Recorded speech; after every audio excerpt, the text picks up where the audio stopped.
Ay, sabi dito, eto, Mayor o Banban, yung mga nangyayari daw po sa Banban, no, yung mga illegal activity daw po sa Banban, mga kababayan. Eh, naniniwala si Department of National Defense. Junior. Pero, wait! Na meron pong mga, kumbaga, backer o merong sumusuporta, mga bossing. Pakinggan po natin ito, galing po sa PTV, mga kababayan, ha? Naniniwala si Department of National Defense Secretary Gilberto Teodoro Jr. na may mga pumapadrino sa umano'y mga illegal na aktibidad sa bayan ng Bamban sa Tarlac. Kinangulat ni Dante Gito. Ito na lang po dyan, mga kababayan, yung talagang pogo po eh. Biruin mo ba naman, mga boss chief mo, sir? Akala natin mga online gamings lang o yung sugal o yung kung doon lang nangyayari yung mga pagsusugal. Kumbaga, meron pang iba, mga kababayan. Ipinakita natin dito sa live natin nung isang araw, mga bossing. Aba, meron pa silang meron pa po silang menu nung mga above, nung mga babae. At makita nyo po, mga kababayan, meron pa pong Russian, meron pang Korean, merong Chinese, at iba-iba pa po ang presyo. Kapag parang nakita ko doon, kung di ako nagkakamali, pag Chinese, 13,000 isang oras. Tapos i-deliver yun. So madami pong mga kalokohang nangyayari, mga kababayan. At ang secretary po ng National Defense, Department of National Defense na si Gibo Teodoro, mga kababayan, may iniisip siya na merong nasa likod nitong mga nangyayaring ito, mga bossing. VIP menus, special order. At bukod pa dyan, meron pong nakita yung mga, kumbaga parang doon yata tino-torture yung kapag hindi sumunod sa kanila yung yung mga tauhan nila. Biruin nyo yun, mga bossing. Ano kaya ang tunay na pangalan ni Alice Go? Chinese name niya. Malalaman din po natin yan, mga kababayan. Watching from US, nag-post si Sarah Sira yesterday, 5:17 sa Pinas before rally. DepEd will grant 8K student ayuda to new enrollees. Di ko lang na screenshot. Pagbalik ko sa CP ko, wala na. Please check. Hanapin po natin yan, mga bossing. Sabi ni Marukat, may tahimik mga DDS.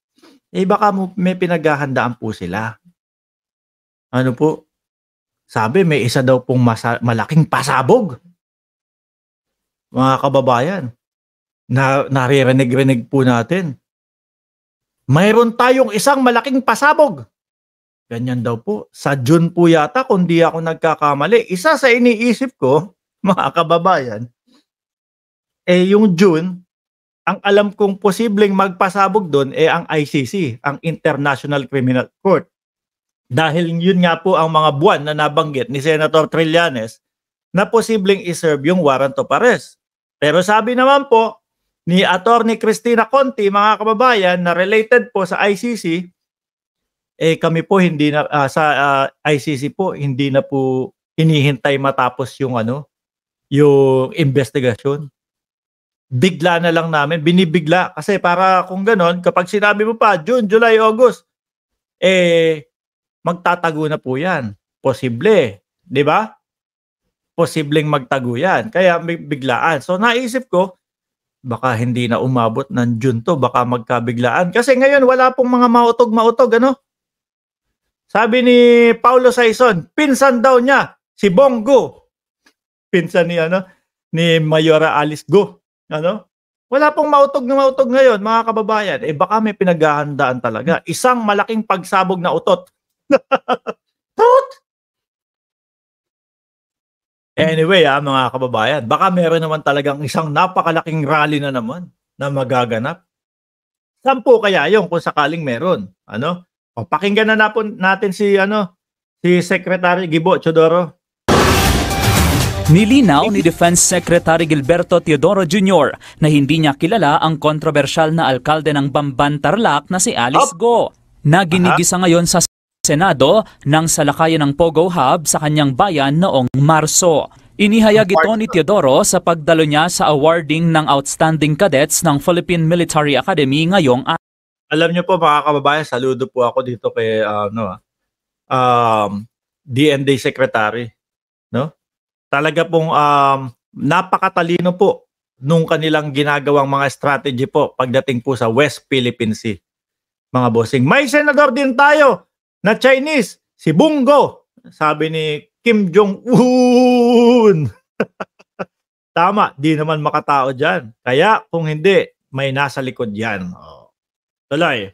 Araw. Bago naging kalihim ng Department of National Defense, naging kinatawan muna si Secretary Teodoro sa unang distrito ng Tarlac, kaya dismayado siya na Taga-Tarlac pala, ano po, ang Department of Defense Secretary Gibo Teodoro. Kaya naman, kung ang ating Pangulo po, kilala lahat ng politiko. Di ba, sa Tarlac, mga kababayan. Eto pa kaya po mismong taga-Tarlac, hindi niya kilala. Si Alice Go, na mayor ng Bamban, mga kababayan. Sabi po, si Mayor Alice Go daw po yung nagpasa ng permit o nag-submit ng permit nung, ano ba yun, nung Pogo, under her name. Yun lang po yung narinig natin sa balita. Ano po? Marami talagang nautong yung hayop na yan. Sino po? balot ngayon ng issue ang probinsya. Naniniwala si Teodoro na may malalaking taong nagpapagalaw sa Bamban. Kabilang Ako tingin ko po ganyan. Ay, kabilang may sasabihin yata. Ang laki po nung halos 10 hektarya po mga kababayan at talagang building po. Merong mayayaman siguro na pumuponda dito talaga. Kaya malalakas din po ang loob mga kababayan. At kaya, biruin mo ilang taon na mayagpag. Pag upo pa lang po ng ating presidente, inimbestigahan. Ito, tapos agad mga kababayan. Biruin nyo kung patuloy pa din po yan, mga boss chief amo, sir. Ano?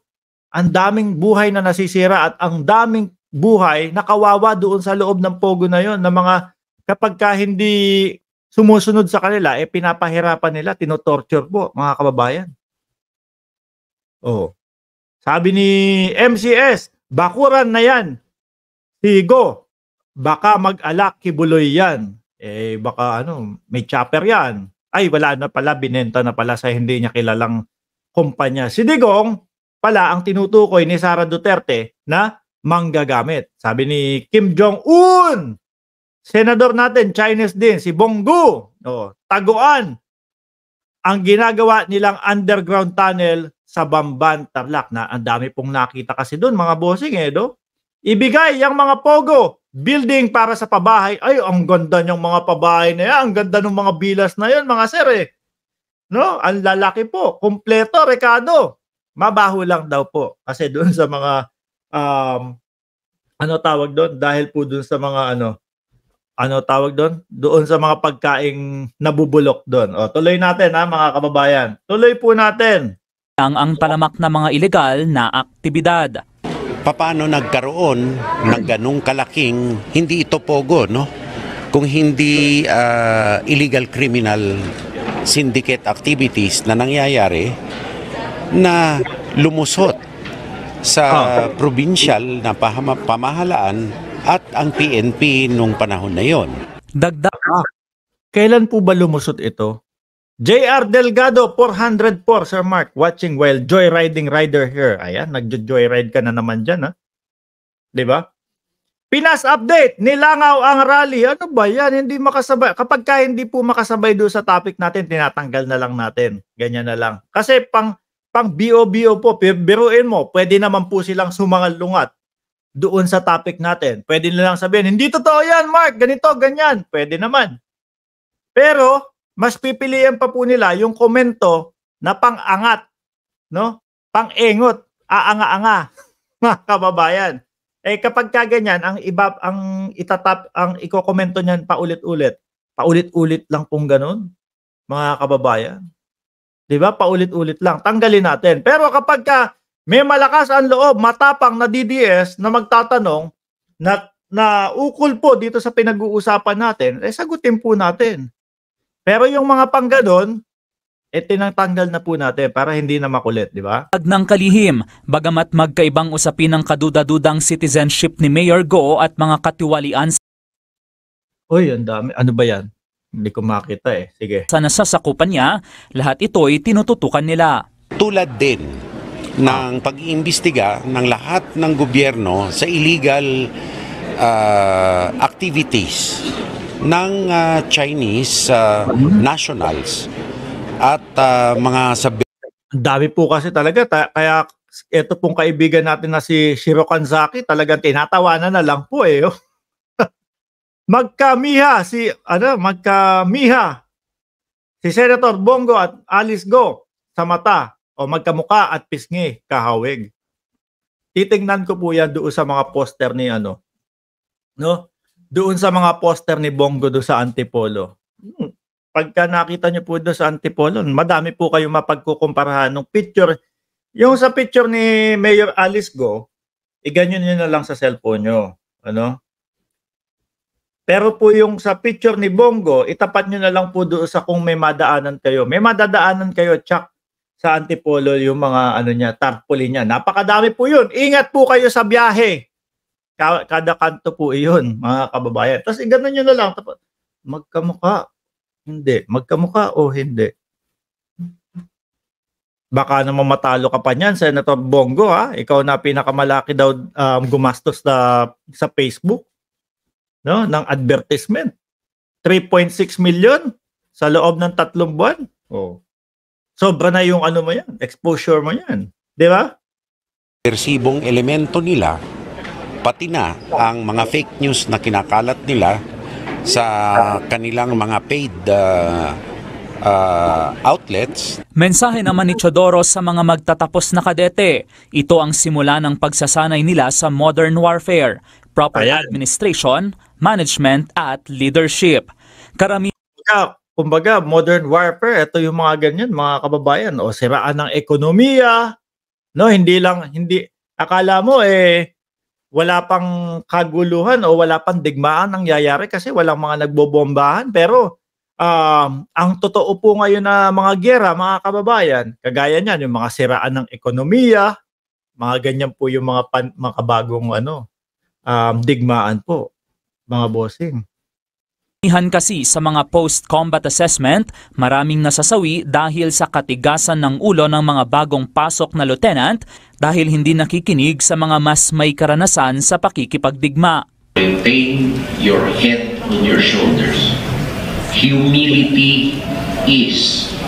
Ayan, mga bossing, ihininto na natin. Biruin mo, miski po itong taga-Tarlakenyo, mga kababayan. Tarlakenyo po ba ang tawag sa kanya? Hindi po kilala si Mayor Alice Go. Yung iba po doon sa kanilang mga kababayan doon, ang sabi, ngayon lang po namin nakita yan ng panahon po ng eleksyon. Pero dati hindi namin nakikita, hindi namin napapansin. Oh.